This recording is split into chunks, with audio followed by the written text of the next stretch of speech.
Hello class, welcome to my channel. I hope you all are doing well.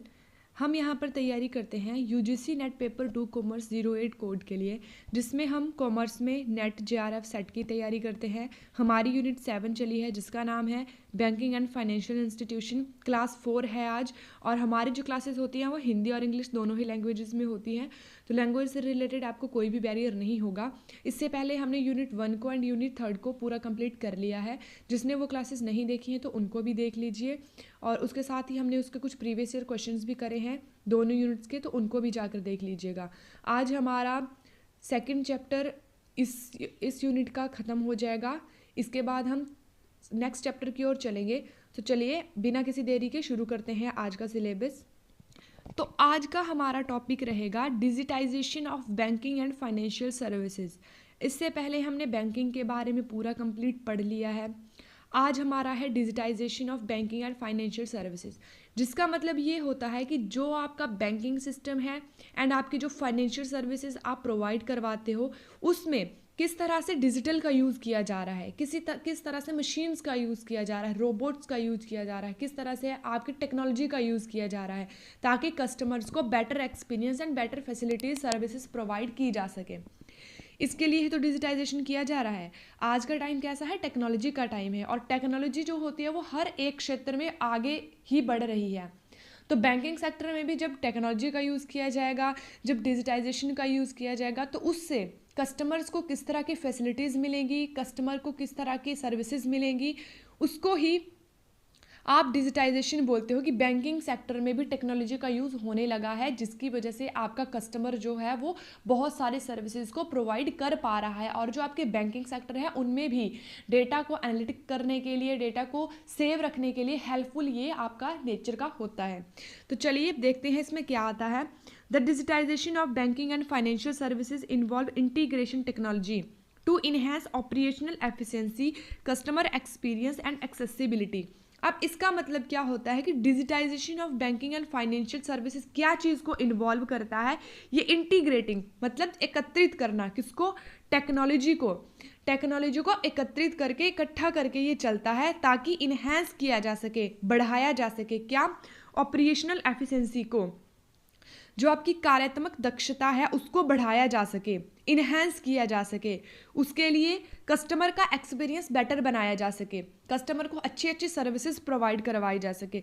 इसके लिए technology को integrate किया जाता है, इन्वॉल्व किया जाता है फाइनेंशियल एंड बैंकिंग सर्विसेज में, ताकि एंड एक्सेसिबिलिटी के लिए, ताकि सभी को एक्सेसिबिलिटी, सहजता से सभी को एक समान जो है एक्सेसी हो जाए, एक समान चीज़ें मिल जाए, किसी में भी किसी भी तरह का कोई भी समानता से मिले, किसी तरह का कोई भेदभाव ना हो। It transforms traditional services into digital formats. क्या किया गया है डिजिटाइजेशन के थ्रू? जो आपकी ट्रेडिशनल बैंकिंग या ट्रेडिशनल ट्रांजैक्शन आपकी होती थी, सर्विसेज आप बैंक आपको प्रोवाइड करते थे, आज के टाइम में वो डिजिटाइजेशन हो गई है।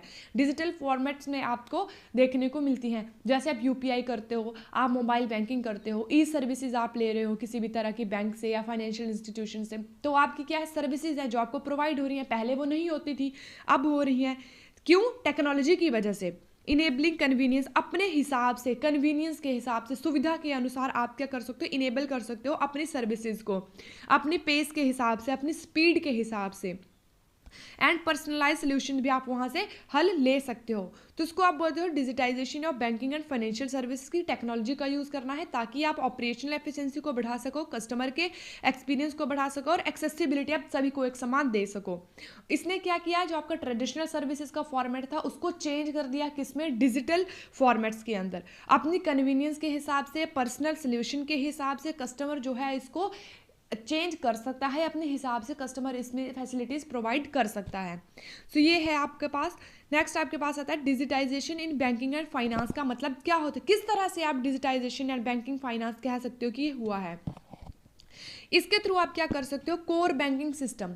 अब कस्टमर्स को किस तरह की फैसिलिटीज़ मिली है? कोर बैंकिंग सिस्टम, जिसका मतलब होता है सेंट्रलाइज्ड बैंकिंग सिस्टम, कि एक ही जगह पर आपको हर प्रकार की फैसिलिटी प्रोवाइड हो जाती है। Centralize platform allowing customer to access service from any branch और ऑनलाइन। क्या किया जा सकता है कि सेंट्रलाइज प्लेटफॉर्म आपके बन चुके हैं, जैसे वेबसाइट है किसी बैंक की, वहाँ से आपको एक ही स्थान पर हर प्रकार की फैसिलिटीज़ सर्विसेज मिल जाएंगी, कस्टमर्स को ऑनलाइन भी मिल जाती है और ब्रांच में जाकर सेंट्रलाइज एक ही जगह पर मिल जाएंगी। ठीक है, सपोर्ट्स करता है real time processing and unified management of accounts को। यूनिफाइड क्या होते हैं, जो आप पेमेंट्स करते हो, यूपीआई की पेमेंट्स करते हो, रियल टाइम में प्रोसेस उसको ये सपोर्ट करता है कि रियल टाइम में मतलब ट्रांजैक्शन आपने करी उसी टाइम पे, जब आपने करी उसी टाइम पर वो हो गई, उसको आपने बोला रियल टाइम। तो इन सब चीज़ों को ये देखता है, इसको ये बोलते हैं कोर बैंकिंग सिस्टम।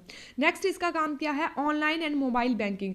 अब क्या किया जा रहा है, बैंकों के through customer can perform transaction, पे बिल एंड मैनेज अकाउंट्स विया वेब प्लेटफॉर्म और ऐप्स।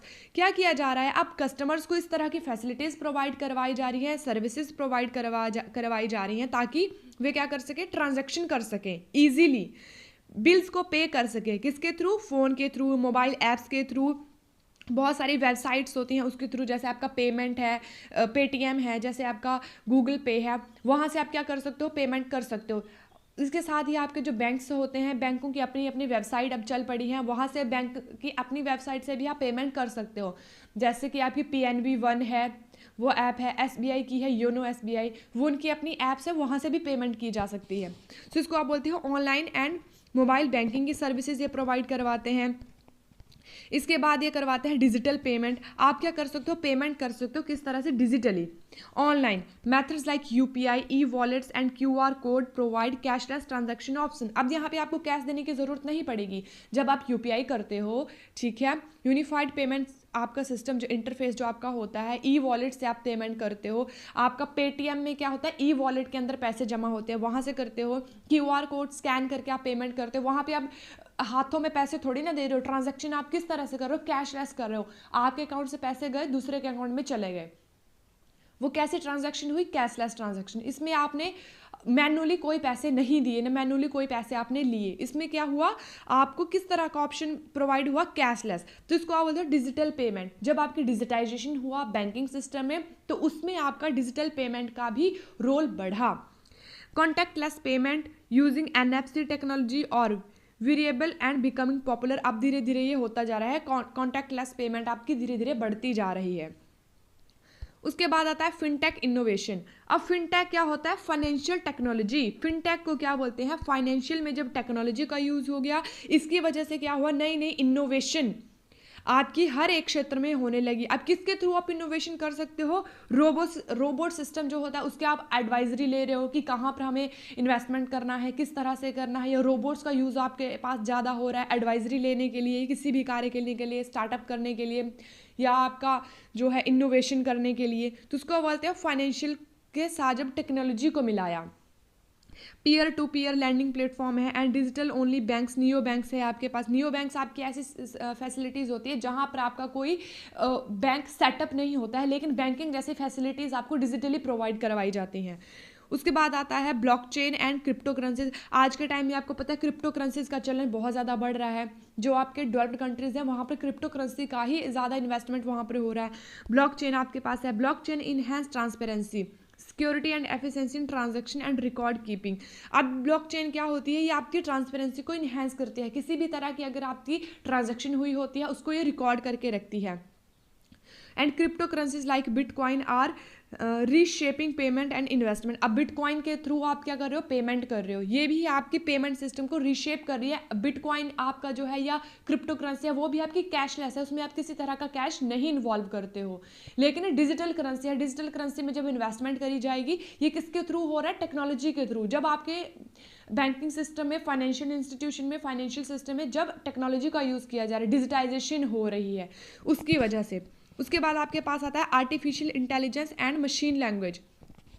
अब मशीन लैंग्वेज आपके पास कौन सी होती है, जिसको कंप्यूटर समझते हैं, जो बाइनरी कोड्स में होती है, नंबर सिस्टम में होती है, जिसको सिर्फ मशीन ही समझ सकती है, इंसान जिसको नहीं समझ सकते हैं। तो क्या हो रहा है, AI driven chatbots provide 24/7 customer support. अब जैसे आपके पास व्हाट्सएप है, व्हाट्सएप के अंदर आपका एक ब्लू जैसे कलर का एक राउंड सा बना हुआ है, वो क्या है, AI चैटबॉट है। वो भी वहाँ पर आप चैट कर सकते हो, AI वहाँ से आंसर करेगा, किसी भी तरह का कोई भी क्वेश्चन आप वहाँ पे पूछ सकते हो, है ना। तो उसको आप बोलते हो AI, जो 24/7 आपको कस्टमर सपोर्ट देता है, किसी भी तरह का आप वहाँ से कुछ भी पूछ सकते हो। ML algorithm detect. अब ML क्या होता है, मशीन लैंग्वेज, ये डिटेक्ट करती है फ्रॉड को। किसी भी तरह का फ्रॉड है, एक्सेस क्रेडिट वर्दीनेस है एंड ऑटोमेट अंडरराइट, किसी भी तरह का अगर कुछ उस ऐप्स के अंदर या उसके थ्रू ऑनलाइन डिजिटली कुछ भी फ्रॉड हो रहा है, किसी तरह का मालवेयर उसके अंदर आ रहा है, वायरस उसके अंदर आ रहा है, उसको डिटेक्ट करता है, मशीन लैंग्वेज आके एकदम से उसको डिटेक्ट करती है। उसके बाद आता है डेटा एनालिटिक्स। जब आप ऑनलाइन डिजिटली आप पेमेंट करते हो या डिजिटली आप कोई भी ट्रांजैक्शन करते हो तो उसका जो रिकॉर्ड होता है वो आपके बैंक के पास जमा हो जाता है। इसके इजीली हो जाता है कि कितने कस्टमर्स को किस तरह से आपने रखना है, कितने कस्टमर आए हैं, उनके बिहेवियर को आप अंडरस्टैंड इजीली कर सकते हो, किस तरह के वो प्रिडिक्ट कर सकते हैं आप वहाँ से ट्रेंड को, किस तरह का ट्रेंड चला है, किस तरह से पेमेंट्स लोग करते हैं, कहाँ कितने वहाँ से इन्वेस्टमेंट करते हैं, किसी भी तरह का आप वहाँ से ट्रेंड जो चला हुआ है मार्केट के अंदर आप उसको ईजिली देख सकते हो, जिसको बोलते हो डेटा एनालिटिक्स। उसके बाद ओपन बैंकिंग सिस्टम आज के टाइम में चल पड़ा है। ओपन बैंकिंग होता है allow third party developer to access banking.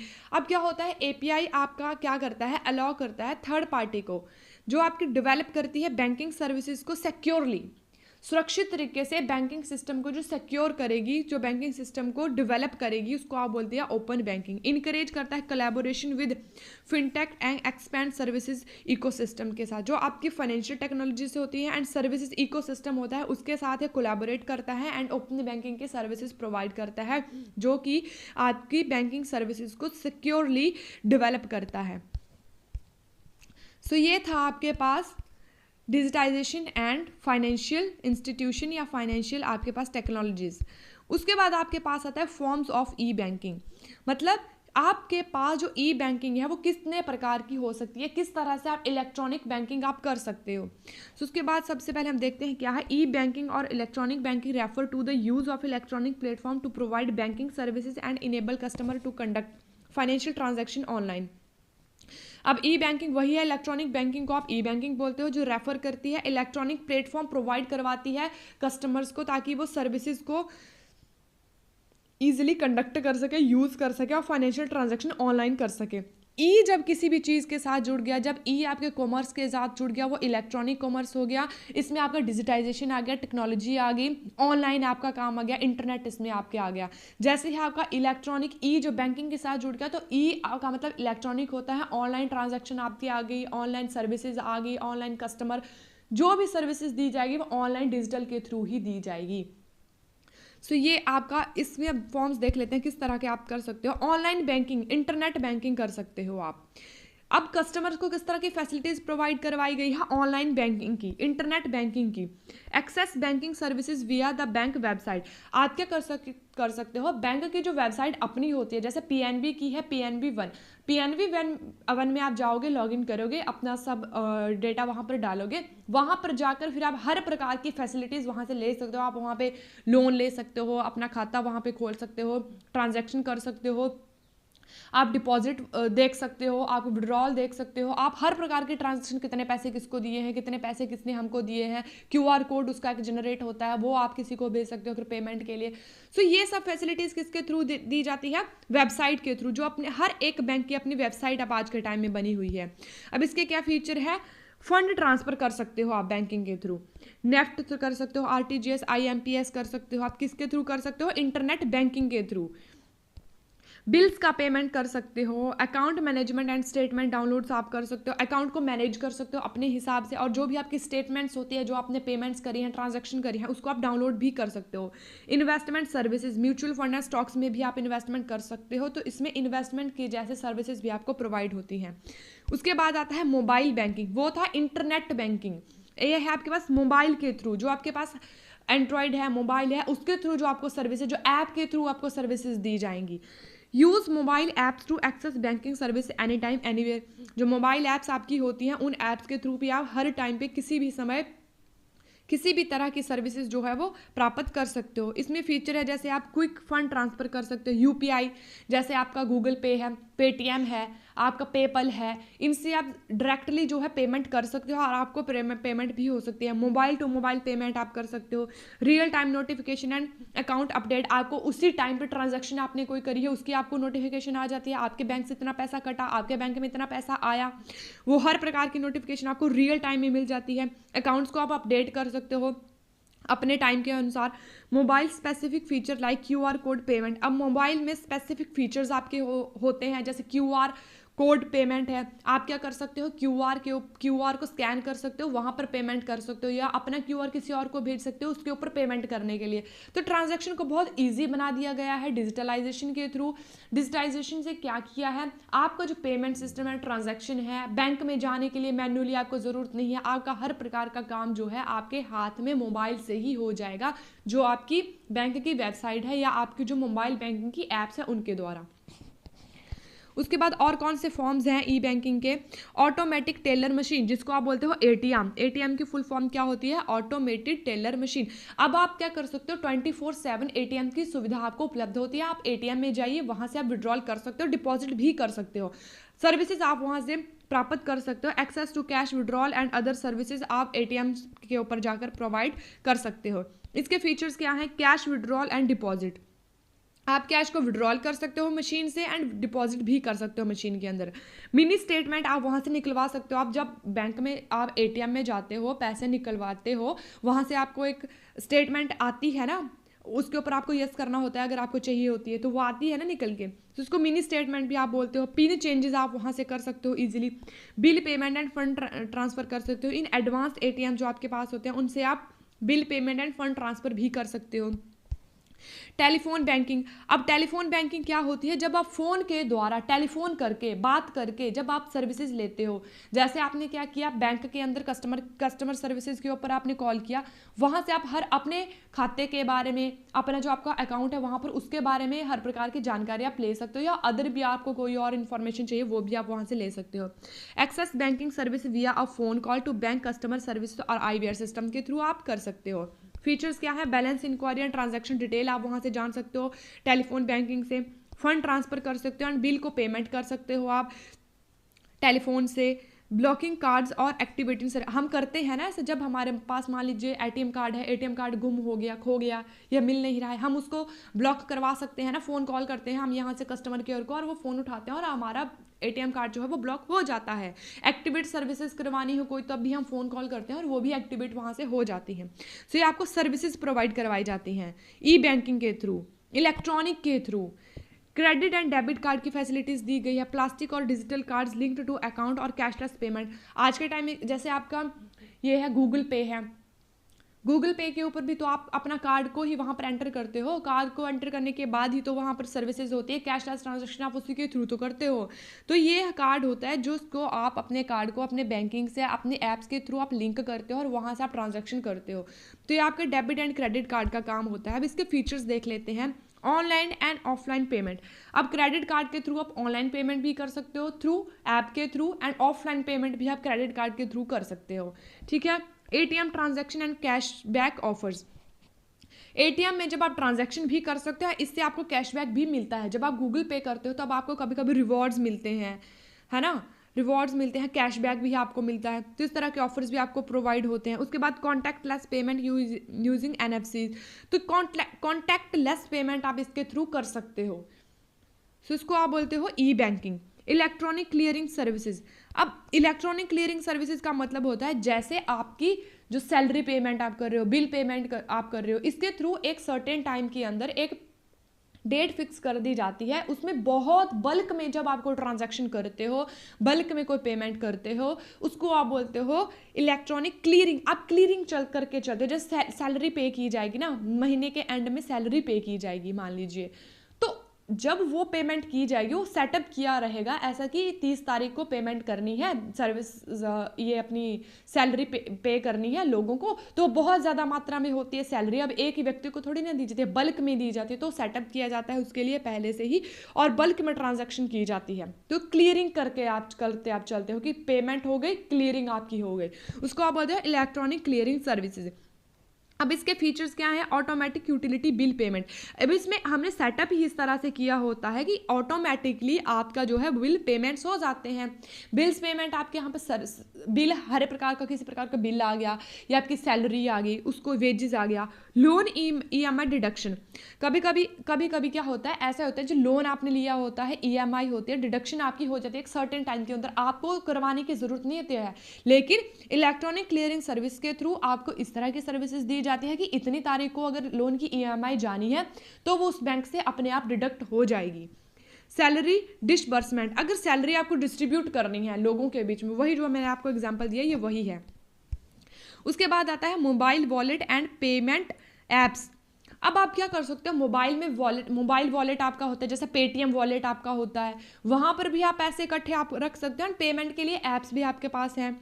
तो थर्ड पार्टी ऐप्स आपके पास होते हैं जो बैंक के साथ नहीं जुड़ी है, जो बैंक की खुद से वो सर्विसेज नहीं है, लेकिन थर्ड पार्टी है, वो स्पेशली विड्रॉल का एंड डिपॉजिट का ही काम करती हैं।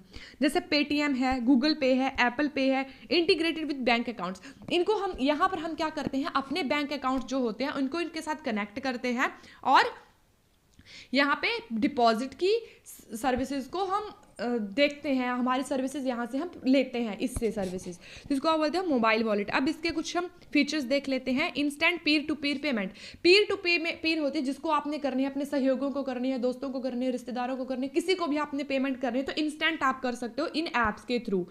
QR code scanning for transaction, अब ट्रांजेक्शन के लिए आप QR कोड को भी स्कैनिंग कर सकते हो। आप दुकान में जाते हो, वहां पर आपके पास कैश नहीं है, मान लीजिए QR है, उसको स्कैन किया, वहां से पेमेंट कर दी। Integration with loyalty programmes and rewards, अब यहाँ से आपको लॉयल्टी प्रोग्राम्स भी मिल जाते हैं, रिवॉर्ड्स भी आपको इन ऐप से मिल जाते हैं, जैसे अब वहाँ पर आपको रिवॉर्ड्स मिलते हैं। तो यही चीज़ है इसकी, यही इसके फीचर्स हैं। उसके बाद आता है इलेक्ट्रॉनिक फंड ट्रांसफर, EFT के थ्रू आप इलेक्ट्रॉनिकली जब अपने फंड को ट्रांसफर करते हो, जो किसके थ्रू, RTGS के थ्रू, नेफ्ट के थ्रू, IMPS के थ्रू आप ट्रांसफर कर सकते हो। इलेक्ट्रॉनिकली फंड को ट्रांसफर किया, उसको आप बोलते हो इलेक्ट्रॉनिकली फंड ट्रांसफर। अब फीचर्स क्या है, real time and batch processing of transaction. इसमें क्या होता है, रियल टाइम में and batch processing of transaction यहाँ से हो जाते हैं। रियल टाइम में आप ट्रांजैक्शन कर सकते हो। RTGS क्या है, रियल टाइम ग्रॉस सेटलमेंट ही तो है, जब आपने पेमेंट करी उसी टाइम पे वो पेमेंट आपकी मिल जाएगी, पहुंच जाएगी, उसको बोलते हैं रियल टाइम में। Low cost secure money transfer, low cost इसकी होती है और मनी भी आपकी इसमें सिक्योर होती है। सो ये थे आपके पास कुछ टाइप जो थे आपके पास ई बैंकिंग के, जो आई होप कि आपको अच्छे से समझ में आ गए होंगे। यहाँ से क्वेश्चन आ सकता है, आपके पास मैचिंग का भी बन सकता है, या किसी भी प्रकार का EFT से बन जाएगा, या कहीं से भी यहाँ से आपका क्वेश्चन बन सकता है, तो उसको ध्यान से देख लीजिएगा। नेक्स्ट आपके पास आता है various method of electronic fund transfer, EFT, जो इलेक्ट्रॉनिकली आप किस तरह से फंड ट्रांसफर कर सकते हो। EFT के थ्रू जब इलेक्ट्रॉनिकली आप फंड ट्रांसफर करते हो, किसी को पैसा आप देते हो, तो कितने प्रकार से दे सकते हो, उसके कितने प्रकार हैं उसको हम देखते हैं। अब electronically fund transfer EFT refer to the digital movement of money between accounts, eliminating the need to paper based transaction like cheques. तो इसको आप बोलते हो किस तरह की होती है ये ट्रांजैक्शन, पेपर बेस्ड होती है। जैसे चेक को पेमेंट किया, डिमांड ड्राफ्ट है आपका, वो किस में आता है, EFT में आता है। इलेक्ट्रॉनिकली तो आप कर रहे हो, चेक बना दिया, पेपर बेस्ड होती है EFT जो आपकी होती है। It is widely used for convenience, speed and security in transferring funds. अपनी सुविधा के अनुसार, अपनी स्पीड के अनुसार, अपनी गति के अनुसार आप इसमें क्या कर सकते हो, ट्रांजैक्शन कर सकते हो, फंड्स को ट्रांसफर कर सकते हो। EFT की बात आएगी तो ये पेपर बेस्ड होती है, लाइक चेक आपको इसमें याद रखना है। अब इसके देख लेते हैं किस तरह से कर सकते हैं, नेफ्ट के थ्रू कर सकते हैं, नेशनल इलेक्ट्रॉनिक फंड ट्रांसफर। ये बहुत इंपॉर्टेंट है, a popular system for transferring funds between bank with in a country. क्या मतलब है, एक ही कंट्री के अंदर जब आपको किसी भी तरह का फंड ट्रांसफर करना है, एक ही कंट्री के अंदर, किसके द्वारा, बैंक के द्वारा, उसको आप बोलते हो national electronic fund transfer. National आ गया राष्ट्रीय, एक ही राष्ट्र के अंदर, एक ही नेशन के अंदर जब बैंकों के थ्रू कोई ट्रांजैक्शन करी जाएगी एक ही नेशन के अंदर, उसको आपने बोला नेशनल इलेक्ट्रॉनिक फंड ट्रांसफर। इसके कुछ फीचर्स हैं, उनको देख लेते हैं। Operate in batch settlement at regular intervals, primarily used for transferring fund between individual और बिजनेस। इसका बेसिक सा काम क्या होता है कि ऑपरेट करता है बैच सेटलमेंट को, एंड प्राइमरली यूज करता है, ट्रांसफर करता है फंड बिटवीन इंडिविजुअल और बिजनेसेस के बीच में। इंडिविजुअल भी ये नेफ्ट कर सकता है पेमेंट, एंड बिजनेसेस को भी ये पेमेंट कर सकता है। Typically take a few hours but no upper limit on transaction value.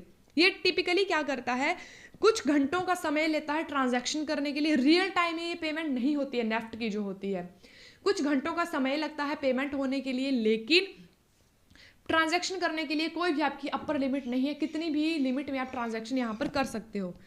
उसके बाद आपके पास आता है RTGS, real time gross settlement. अब यहाँ पर क्या होता है, रियल टाइम में जो आपका टाइम चला है उसी टाइम में आपकी यहाँ पर पेमेंट हो जाएगी, इसमें कोई टाइम आपका नहीं लगेगा। Used for high value time critical transaction, तो टाइम क्रिटिकल है, टाइम इसमें ज़्यादा नहीं लगता है, हाई वैल्यू आप इसके लिए लेकिन निर्धारित की गई है।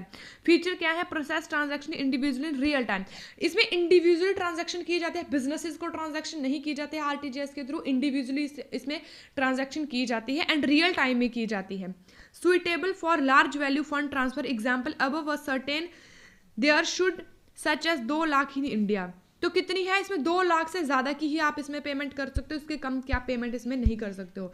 इंस्टेंट एंड इरिवर्सिबल, क्या होता है, इंस्टेंट इसमें पेमेंट हो जाती है और इरिवर्सिबल होती है, आप इसको रिवर्स नहीं कर सकते हो। Immediate payment service IMPS, immediate आप एकदम रियल टाइम में एंड 24/7 यहाँ पे आपको सर्विसेज मिल रही है, इमीडिएट पेमेंट आप यहाँ पे कर सकते हो। और real time fund transfer system available 24/7, कैसी होती है, रियल टाइम सर्विसेज है, ट्रांसफर कर सकते हो आप फंड्स को एंड अवेलेबल कितने टाइम रहती है, 24/7, हर समय ये अवेलेबल होती है।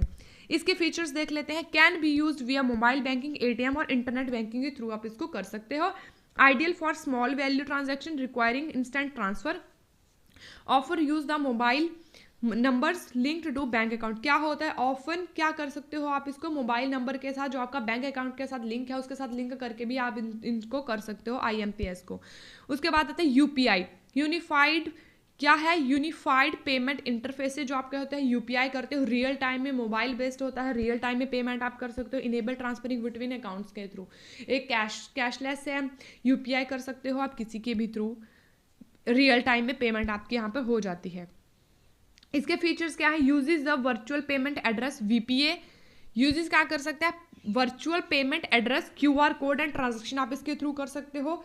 Seamlessly integrates with multiple bank in a single app, आप क्या कर सकते हो, एक ही ऐप के अंदर मल्टीपल बैंक्स को भी ऐड कर सकते हो। जैसे आपके पास गूगल पे है, वहां पर आप PNB कर लो, SBI कर लो, कोऑपरेटिव कर लो, या आपके पास अदर कोई और बैंक है, उन बैंक को भी आप इंटीग्रेट कर सकते हो। एक ही ऐप में आप बहुत सारे बैंक को खोल सकते हो, बहुत सारी बैंकिंग की सर्विसेज आप ले सकते हो।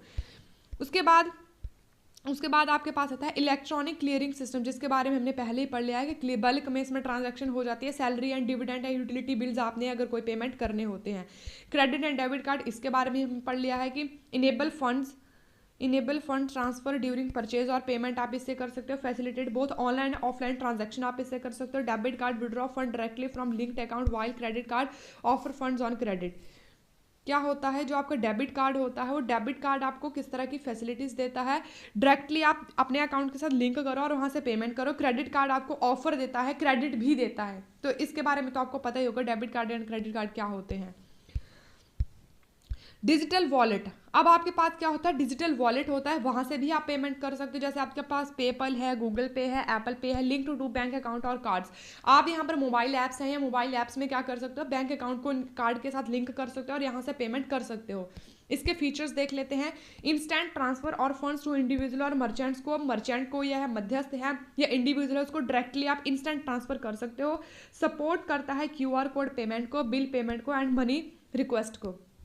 उसके बाद आपके पास आता है बैंक टू बैंक ट्रांसफर, इसके थ्रू क्या किया जा सकता है, बैंक टू बैंक ट्रांसफर भी की जाती है। Direct transfers between accounts in the same और डिफरेंट बैंक्स में, कि सेम बैंक्स में भी कर सकते हो, डिफरेंट बैंक्स में भी आप इसमें पेमेंट्स जो है वो कर सकते हो। इसके फीचर्स देख लेते हैं। Can be performed through online banking, mobile apps और एट अ ब्रांच, किसके थ्रू कर सकता है, ऑनलाइन बैंकिंग के थ्रू कर सकता है, मोबाइल बैंक के साथ बैंक टू बैंक ट्रांसफर आप कर सकते हो, तो मोबाइल बैंक से आपकी उसके थ्रू भी आप पेमेंट कर सकते हो। आपकी को ब्रांच की वेबसाइट है उसके थ्रू कर सकते हो, ऑनलाइन बैंकिंग के थ्रू कर सकते हो, ब्रांच में जाकर आप बैंक से बैंक को भी ट्रांजैक्शन करवा सकते हो। मे इन्वॉल्व लोकल और इंटरनेशनल ट्रांसफर्स, अब इसमें आप लोकल ट्रांसफर भी कर सकते हो, ट्रांजैक्शन भी कर सकते हो, साथ ही इंटरनेशनल अगर आपको किसी और कंट्री के अंदर ट्रांसफर करवाना है, ट्रांजैक्शन करवानी है, वो भी आप इसके थ्रू कर सकते हो। सो ये था आपके पास, देखिए आपको ये सब कुछ पता होना चाहिए, यहाँ से आपको क्वेश्चन जो है वो पूछा जा सकता है एग्जाम में। तो अगर आपके कॉन्सेप्ट क्लियर होंगे तो कॉन्सेप्ट क्लियर से आपको किसी भी स्टेटमेंट का क्वेश्चन पूछ लिया, या आपके पास सिंपल क्वेश्चन पूछ लिया, किसी भी तरह का क्वेश्चन पूछ लिया, वो आपको करना ईजी रहेगा अगर आपको कॉन्सेप्ट क्लियर होंगे। ये बहुत ज़्यादा बर्डन वाली बात नहीं है, ये ईजी ही टॉपिक है, ये आपने सब कुछ ये पढ़ा हुआ है पहले। कॉमर्स के बच्चों ने ये तो सब कुछ पहले से ही पढ़ा हुआ है ना। MBA के हैं तो उन्होंने भी ये पढ़ा ही हुआ है। तो इसके ऊपर आप उसको थोड़ा इसको ब्रीफली समझना है, इसको अच्छे से आपको देख लेना है, इसका कॉन्सेप्ट को आपको पता होना चाहिए, फिर क्वेश्चन चाहे जो मर्जी आए। तो ये था आपके पास various method of electronic fund transfer के, किस तरह से आप इलेक्ट्रॉनिकली जो है फंड को ट्रांसफर कर सकते हो। इसमें हमने कोई 8 या 9 पॉइंट्स इसके अंदर हमने पढ़ लिए हैं जो आपको अच्छे से समझ में आ गए होंगे, ठीक है। लास्ट आपके पास आता है advantages of banking, E banking की। अब इलेक्ट्रॉनिक बैंकिंग आप करते हो, इसके कुछ आपको एडवांटेजेस मिलते हैं, तो वो क्या है, इसकी लाभ क्या है। Funds can easily transfer to the customer. इसके थ्रू क्या होता है, जो आपके फंड्स होते हैं ईजिली ट्रांसफर हो जाते हैं कस्टमर्स को, ये तो पता ही है। The operating cost per unit service is lower for the banks. अब ऑपरेटिंग कॉस्ट आती है पर पर्सन के लिए, जो ट्रांजेक्शन यहाँ से की जाती है वो बहुत ही कम बियर करनी पड़ती है बैंक्स को। अब इसमें क्योंकि कैशलेस भी है, साथ ही इसमें कोई पेपरलेस भी हो जाता है, ये पेपर्स के ऊपर कोई खर्चा नहीं करना पड़ेगा, इंक बच जाएगी, पेपर बच जाएगा, सब बचेगा, ऑनलाइन कर लोगे, वो वहाँ पर जाएंगे नहीं। तो इसमें बैंक को लोअर सर्विसेज के ऊपर, लोअर कॉस्ट के ऊपर ही लोअर ऑपरेटिंग कॉस्ट आएगी, वहीं पर आपके कस्टमर को हर प्रकार की सर्विसेज से मिल जाएगी। The customer can obtain money at anywhere and any time from machines. अब कस्टमर क्या कर सकता है, अपनी मनी को कहीं पर भी किसी भी समय मशीन के थ्रू जो है प्रोवाइड कर सकता है या प्राप्त भी कर सकता है। No requirement of going the bank premises. आपको क्या करना पड़ेगा, बैंक के प्रीमाइज में, बैंक के क्षेत्र में बैंक में जाने की अब आवश्यकता नहीं है जब आप डिजिटाइजेशन करते हो, ई बैंकिंग के सर्विस जब आप लेते हो। Incident of error is very low. क्या होता है, जो आपका इंसिडेंट है एरर का वो बहुत ही कम होता है, एरर होने की संभावना इसमें बहुत कम होती है। The credit card and debit card enable the customer to obtain discount from retail outlets. कभी कभी क्या होता है, इस तरह के ऑफर चले होते हैं कि अगर आप डेबिट कार्ड या क्रेडिट कार्ड से पेमेंट करते हो तो आपको इतना % का डिस्काउंट मिल जाएगा। तो इस तरह के डिस्काउंट्स का भी आप लाभ उठा सकते हो। तो ये है इसकी कुछ एडवांटेजेस हैं ई बैंकिंग की। तो आज इसी क्लास में हमारे 2 चैप्टर जो हैं वो ख़त्म हो गए हैं। कल हम 3rd चैप्टर की ओर चलेंगे। इसी के साथ ही कुछ 4-5 या क्लासेस इसकी लगेंगी, इसके बाद हमारी ये यूनिट ख़त्म हो जाएगी। तो इसके साथ ही हम इसके कुछ प्रीवियस ईयर क्वेश्चंस भी कर लेंगे। जैसे हमारी ये यूनिट ख़त्म हो जाएगी, इसके साथ में आप यूनिट 1 को एंड यूनिट 3rd को भी अच्छे से देख लीजिएगा, उसके प्रीवियस ईयर क्वेश्चंस को भी कर लीजिएगा। अगर आपको सेशन अच्छा लगा होगा लाइक कीजिएगा, सब्सक्राइब कीजिएगा, दोस्तों सपोर्ट कीजिए। ठीक है, धन्यवाद।